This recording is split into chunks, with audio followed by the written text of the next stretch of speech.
లోకము మిమ్మల్ని ద్వేషించింది అనుకోండి, నేను మిమ్మల్ని లోకంలో నుంచి ఏర్పరచుకున్నాను కాబట్టి లోకం మిమ్మల్ని ప్రేమించింది అనుకోండి, మీరు లోక సంబంధులు కాబట్టి లోకం మిమ్మల్ని పొగుడుతూ ఉంటుంది, ప్రేమిస్తూ ఉంటుంది. అర్థం చేసుకోండి. ఈ రెండు అర్థం చేసుకుంటే ఇంతకంటే ఉత్తమ బోధ మార్గం ఇంకోటి లేనే లేదు. దేవునికి స్తోత్రం కలుగును గాక. అడగాలనుకుంటున్నానమ్మా, అసలు ఏం జరిగిందో అడగాలనుకుంటున్నాను, తేల్చుకోవాలి. నువ్వు తేల్చుకోవద్దు. నా యేసయ్య చెప్పే ఫైనల్ స్టేట్మెంట్ ఏంటంటే, నిర్హేతముగా వితౌట్ రీజన్, కారణము లేకోకుండా, హేతు లేకోకుండా వాళ్ళు నన్ను ద్వేషించారండి. ఇప్పుడైతే వారు నన్నును నా తండ్రిని చూసి ద్వేషించుచున్నారు, అయితే నన్ను నిర్హేతకముగా ద్వేషించిరి అని ధర్మశాస్త్రంలో వ్రాయబడిన ప్రకారము వాక్యము నెరవేరునట్లు ఇలాగు జరిగెను. దేవునికి స్తోత్రం కలుగును గాక. ఈ శ్రమల దినాలలో ప్రియమైన దేవుని బిడ్డలారా, ఎన్నో ఉపదేశాలు విన్నాం, కానీ కొన్ని ప్రశ్నలకు సమాధానం ఉండదు.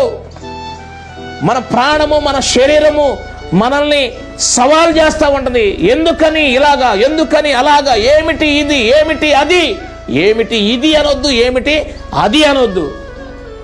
మొట్టమొదటిగా లోకము మిమ్మల్ని ద్వేషించిన ఎడల మీకంటే ముందుగా నన్ను ద్వేషించినదని మీరు ఎరగాలి. దేవునికి స్తోత్రం. అందుకే ఆయన మనుషుల వలన విసర్జించబడిన వాడిగా ఉన్నాడు. దేవునికి స్తోత్రం కలుగునుగాక. అతడు తృణీకరింపబడిన వాడును, మనుషుల వలన విసర్జింపబడిన వాడు ఆయన. ఈరోజు ప్రియమైన దేవుని సంగమా, దేవుడు నీకు ఇచ్చినటువంటి కృపలు మనుషుల యొక్క నిందలను, మనుషుల యొక్క మాటలను, మనుషుల యొక్క అవమానాలను లక్ష్య పెట్టుకోకుండా నీ ముందుంచబడిన పరుగు పందెములో ఓపికతో పరిగెత్తాలి. ఈ మాటల ద్వారా దేవుడు మన హృదయంలో ఉన్నటువంటి ఆ చేదుని, మన హృదయంలో ఉన్న వేదన, మన హృదయంలో ఉన్న డిప్రెషన్, మన హృదయంలో ఉన్న అనాలోచనలన్నిటినీ కూడా ఈ వాక్యము ద్వారా ఆయన మనల్ని కడిగి వేస్తూ ఉన్నాడు. చప్పట్లు కొడుతూ దేవుని నామాన్ని మహింపరచుదాం. హల్లెలూయా. ఒకవేళ నువ్వు ద్వేషింపబడుతున్నావా, ఒకవేళ నువ్వు దూషింపబడుతున్నావా, ఒకవేళ హేతు లేకుండానే మనుషుల చేత విసర్జించబడుతున్నావా, అయినా పర్వాలేదు. నీకంటే ముందుగా నీ తండ్రి అయిన దేవుడు అవమానపరచబడ్డాడు, విసర్జించబడ్డాడు. నిర్హేతకముగా అందరూ ద్వేషించారు, నన్నును నా తండ్రిని ద్వేషించారు. అందుకని బైబిల్ చెప్తుంది మత్తయి సువార్త 5వ అధ్యాయంలో,